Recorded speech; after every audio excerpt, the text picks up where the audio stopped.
കാറ്റത്തെ കിളിക്കൂടിൻ്റെ വരാൻ പോകുന്ന ഒരു അപ്കമിങ് എപ്പിസോഡിൻ്റെ റിവ്യൂയിലേക്ക് എല്ലാവർക്കും സ്വാഗതം. അങ്ങനെ നിധി സുധീഷിനൊപ്പം ഒരു കമ്പനിയിലേക്ക് ഇൻ്റർവ്യൂ ആയിട്ട് വരികയാണ്.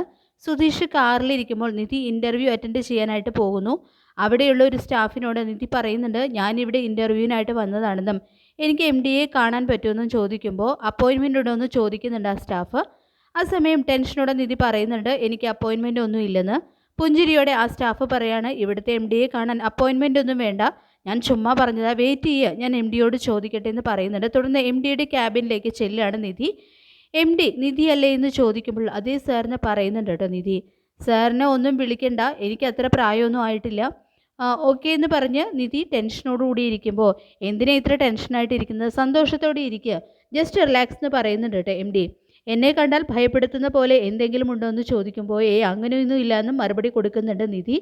അയാൾ നിധിയുടെ സർട്ടിഫിക്കറ്റ്സ് ഒക്കെ മേടിച്ച് നോക്കുന്നു. ഓ, ഗോൾഡ് മെഡലൊക്കെ വാങ്ങിയിട്ടുണ്ടല്ലോ, ദാറ്റ്സ് നൈസ്. ഇത് നിധിയുടെ ഫസ്റ്റ് ജോബാണല്ലേ എന്ന് ചോദിക്കുമ്പോൾ അതേന്ന് മറുപടി കൊടുക്കുന്നുണ്ട് നിധി. തുടർന്ന് MD പറയുന്നുണ്ട്, ഈ കമ്പനി ഞാനും എൻ്റെ ഫ്രണ്ടും കൂടിയാണ് നടത്തുന്നത്. ഇത് നിങ്ങളുടെ ഫസ്റ്റ് ജോബ് ആയതുകൊണ്ട് ഒരുപാട് പഠിക്കണം, ഒരുപാട് വർക്ക് ചെയ്യണം എന്നൊക്കെ ഉണ്ടാകും. അതിനെല്ലാം പറ്റിയ ഇടമാണിത്.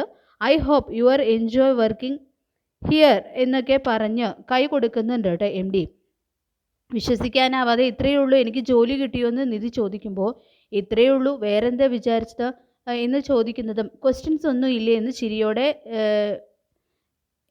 ക്വസ്റ്റ്യൻസ് ഒന്നും ഇല്ലേ എന്ന് നിധി ചോദിക്കുമ്പോൾ നിങ്ങളൊരു ഫ്രഷറാണ്, നിങ്ങളോട് ഞാൻ എന്ത് ക്വസ്റ്റ്യൻ ചോദിക്കാനാണ്, ഞങ്ങൾക്ക് നിങ്ങളെപ്പോലുള്ള ഫ്രഷേഴ്സിനെയാണ് ആവശ്യം, ഞങ്ങൾക്ക് ബസ് അല്പം കുറവാണ്, നിങ്ങളൊരു ഫ്രഷറും കൂടിയാണല്ലേ, സോ സാലറി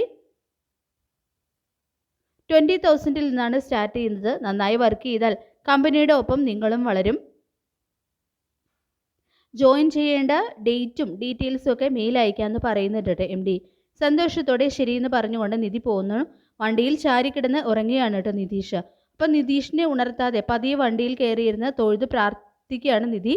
ഉറക്കമുണർന്ന നിതീഷ്, നിധി വന്നിരുന്നോ, ഇൻ്റർവ്യൂ കഴിഞ്ഞോ, എന്താ പ്രാർത്ഥിച്ചുകൊണ്ടിരുന്നത്, ജോലി കിട്ടിയില്ലേ, എവിടെ എന്തെങ്കിലും പ്രശ്നമുണ്ടോ, ഞാൻ പോയി ചോദിക്കണോ എന്നൊക്കെ ചോദിക്കുമ്പോൾ കണ്ണു നിറഞ്ഞ് സുധീഷ് എനിക്ക് ജോലി കിട്ടിയെന്ന് പറയുന്നുണ്ട് കേട്ടോ നിധി. സന്തോഷത്തോടെ സുധീഷ് നിധിക്ക് കൈ കൊടുത്ത് സൂപ്പർ എന്നൊക്കെ പറയുന്നുണ്ട്.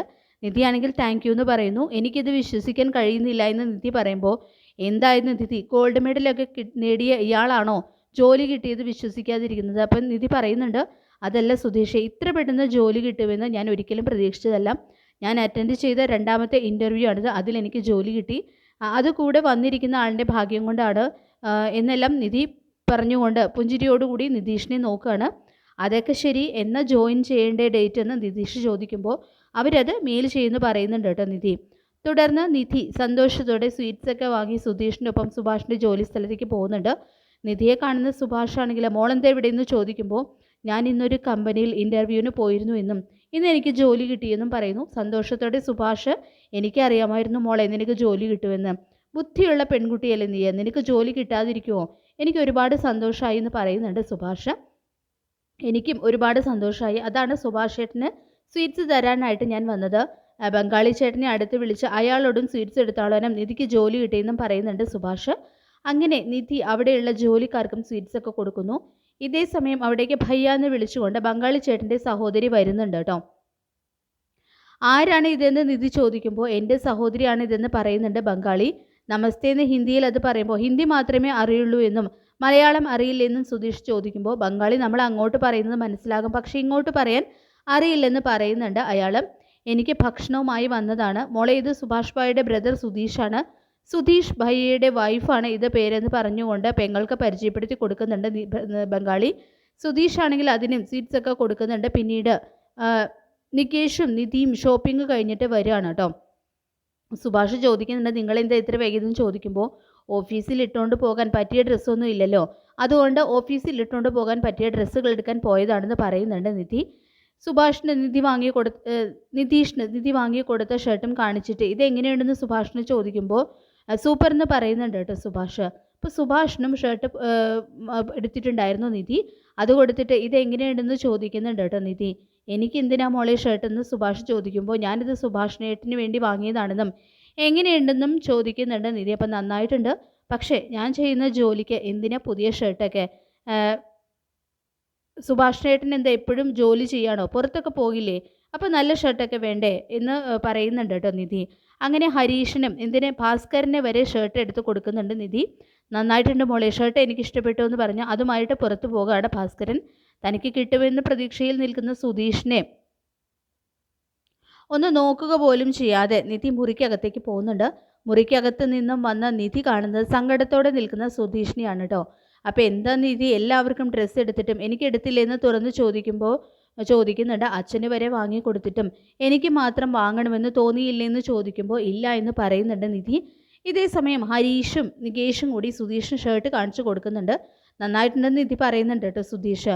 ഞങ്ങൾ മോൾക്കാണ് ഡ്രസ്സ് വാങ്ങിച്ചു തരേണ്ടത്, ആ സമയത്ത് മോള് ഞങ്ങൾക്ക് വാങ്ങിച്ചു തരൂ എന്ന് പറയുന്നുണ്ട് സുഭാഷ്. ഇതേ സമയം നിങ്ങൾ എനിക്ക് വേണ്ടി എന്തെല്ലാം ചെയ്തു? അത്രയ്ക്കൊന്നും ഞാൻ ചെയ്തിട്ടില്ല എന്ന് പറയുമ്പോൾ അപ്പോൾ ഞാനൊന്നും ചെയ്തിട്ടില്ലല്ലോ എന്ന് സുധീഷ് മനസ്സിൽ വിഷമത്തോട് ചിന്തിച്ച് നിൽക്കുമ്പോൾ തന്നെ ചിരിയോടെ വന്ന് സുധീഷിന് നേർക്ക് നേരിട്ടുന്നുണ്ട് സുധീഷിനുള്ള ഷർട്ട് നിധി. അപ്പോൾ ഇത് കണ്ട് സുധീഷിൻ്റെ സകല സങ്കടങ്ങളും പറന്നു പോകുന്നുണ്ട് കേട്ടോ. അപ്പോൾ സൂപ്പറായിട്ടുണ്ട് നിധി, ഈ കളർ വാങ്ങണമെന്ന് ഞാൻ ആഗ്രഹിച്ചതാണ്, എനിക്ക് ഈ കളർ ഇഷ്ടമാണെന്ന് നിധിക്ക് എങ്ങനെ മനസ്സിലായി?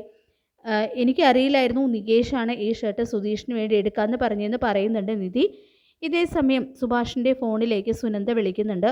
ഇത് കണ്ട് സുധീഷ് അവളുടെ കല്യാണം കഴിഞ്ഞ് പോയിട്ടും അവൾ എന്തിനാ സുഭാഷിനെ വിളിക്കുന്നതെന്ന് എനിക്കറിയില്ലടാ, അവളെ ഇടയ്ക്കിടെ വിളിക്കും, എന്തെങ്കിലും കാര്യമുണ്ടായിരിക്കും. ഞാനിപ്പോൾ എന്തായാലും എടുക്കുന്നില്ല, എന്തായാലും ഷർട്ട് എല്ലാവരും സൂക്ഷിച്ചു വയ്ക്കുക, എന്നിട്ട് കിടക്കാൻ വാ, രാത്രി ഒരുപാട് ആയില്ലെന്നൊക്കെ സുഭാഷ് പറയുമ്പോൾ എല്ലാവരും അതനുസരിക്കുന്നുണ്ട്. തുടർന്ന് രാവിലെ ഓഫീസിലേക്ക് പോകാനായിട്ട് സാരി ഉടുത്ത നിധി റൂമിൽ നിന്നും ഇറങ്ങി വരുമ്പോൾ എല്ലാവരും സന്തോഷത്തോടെ നിധിയെ തന്നെ നോക്കി നിൽക്കുകയാണ് കേട്ടോ. സാരിയിൽ സൂപ്പറാണെന്നൊക്കെ സുധീഷ് പറയുമ്പോൾ നിധിയാണെങ്കിൽ ഒന്നും മിണ്ടുന്നില്ല. നികേഷും നന്നായിട്ടുണ്ടെന്ന് പറയുമ്പോൾ താങ്ക്സ് എന്ന് പറയുന്നുണ്ട് നിധി. പിന്നീട് പ്രാർത്ഥിച്ചുകൊണ്ട് നിൽക്കുമ്പോൾ അവൾ വാങ്ങിക്കൊടുത്ത ഷർട്ടൊക്കെ ഇട്ട് പാട്ടൊക്കെ പാടി ആ ഹോളിലേക്ക് വരുന്നുണ്ട് ഭാസ്കരൻ. ഇത് കണ്ട നിധി ഭാസ്കരനോട് നന്നായിട്ട് ചേരുന്നുണ്ടെന്നും പറയുന്നു. ഇതേ സമയം നികേഷ് ആ പെണ്ണുമായി വന്ന് അത് നിധിക്ക് കൊടുത്തിട്ട് ഇതെൻ്റെ ഫേവറേറ്റ് പെന്നാണെന്നും ഇത് ഏട്ടത്തിക്കാണെന്നും പറഞ്ഞ് കൊടുക്കുന്നുണ്ട് കേട്ടോ. അപ്പം നിനക്കോ എന്ന് ചോദിക്കുമ്പോൾ ഞാൻ വേറെ വാങ്ങിച്ചോളാമെന്നും ഞാനിതുകൊണ്ട് എപ്പോൾ പരീക്ഷ എഴുതിയാലും നല്ല മാർക്ക് കിട്ടുമെന്നും പറയുമ്പോൾ താങ്ക്സ് എന്ന് പറയുന്നുണ്ട് കേട്ടോ നിധി. അതേസമയം തുടർന്ന് ഹരീഷ് ആണെങ്കിൽ ഓൾ ദി ബെസ്റ്റ് എന്ന് പറയുന്നു. ഇത് കേട്ട് നിധി ഹരീഷിനോടും താങ്ക്സ് പറയുന്നുണ്ട്. അങ്ങനെ സുധീഷും നിധിയും ഇറങ്ങാനായിട്ട് തയ്യാറായിട്ട് നിൽക്കുമ്പോഴാണ് കേട്ടോ ഭാസ്കരൻ പടക്കമൊക്കെ പൊട്ടിക്കുന്നത്. ഇത് കണ്ട് ലളിതയും അയൽപ്പക്കക്കാരും ഒക്കെ ഓടിക്കൂടുന്നുണ്ട്. എന്തിനാണ് ഇവിടെ പുടക്കം പൊട്ടിച്ചെന്ന് കലി തുള്ളിക്കൊണ്ട് ലളിത ചോദിക്കുമ്പോൾ എൻ്റെ മരുമകൾക്ക് ജോലി കിട്ടിയെന്നും അതിൻ്റെയാണെന്നും ഈ ചിലക്കാതെ ഇറങ്ങപ്പൊടിയെന്നും പറഞ്ഞ് കലി തുള്ളുകയാണ് ഭാസ്കരൻ അവരുടെ നേരെ. വീണ്ടും പടക്കം പൊട്ടിക്കുമ്പോൾ ഭാസ്കരൻ്റെ കൈക്ക് പൊള്ളലേൽക്കുന്നുണ്ട് കേട്ടോ. അപ്പം നിധിയും സുഭാഷും ആണെങ്കിൽ ഇത് കണ്ട് ഓടി ചെല്ലുന്നുണ്ട്. ലളിതയ്ക്ക് ഇയാൾക്ക് ഇത് ഇങ്ങനെ തന്നെ വേണം, കണക്കായി പോയി എന്ന് പറഞ്ഞുകൊണ്ട് പോകുന്നു. അച്ഛൻ്റെ കയ്യിൽ പൊള്ളലുണ്ടെന്ന് തോന്നുന്നു, ഒന്ന് കാണിച്ചെന്ന് പറയുമ്പോൾ അങ്ങനെയൊന്നും ഇല്ല മോളെ എന്ന് പറയുന്നുണ്ട് കേട്ടോ ഭാസ്കരൻ. മോള് ജോലിക്ക് പോയിക്കോ, എനിക്കൊന്നും ഇല്ല എന്ന് പറയുന്നുണ്ട് ഭാസ്കരൻ. അങ്ങനെ നിധിയെ നിർബന്ധപൂർവ്വം ഭാസ്കരൻ ജോലിക്ക് പറഞ്ഞു വിടാണ്. സുഭാഷ് ആണെങ്കിൽ അച്ഛൻ്റെ കൈ ഡ്രസ്സ് ചെയ്ത് കൊടുക്കുന്നുണ്ട് കേട്ടോ. അപ്പോൾ സന്തോഷത്തോടെ അമ്പലത്തിലൊക്കെ കയറിയിട്ടാണ് സുധീഷും നിധിയും പോകുന്നത്. ജോലി കിട്ടിയത് വീട്ടിൽ വിളിച്ച് പറയുമ്പോൾ ഞാനൊന്നും പറയാൻ പോകുന്നില്ലെന്നും എനിക്ക് താങ്ക്സ് പറയാനുള്ളത് സുധീഷിനോടാണെന്നും ചിരിയോടുകൂടി പറയുന്നുണ്ട് കേട്ടോ നിധി. അങ്ങനെ സുധീഷ് നിധിയെ കമ്പനിയിൽ ഇറക്കി വിടാണ്. താങ്ക്സ് ഒക്കെ സുധീഷിനോട് പറഞ്ഞ് നിധി സന്തോഷത്തോടെ പുതിയ കമ്പനിയിലേക്ക് ജോലിക്കായിട്ട് കയറുന്നത് ചിരിയോടുകൂടി നോക്കി നിൽക്കുകയാണ് കേട്ടോ സുധീഷ് ചെയ്യുന്നത്.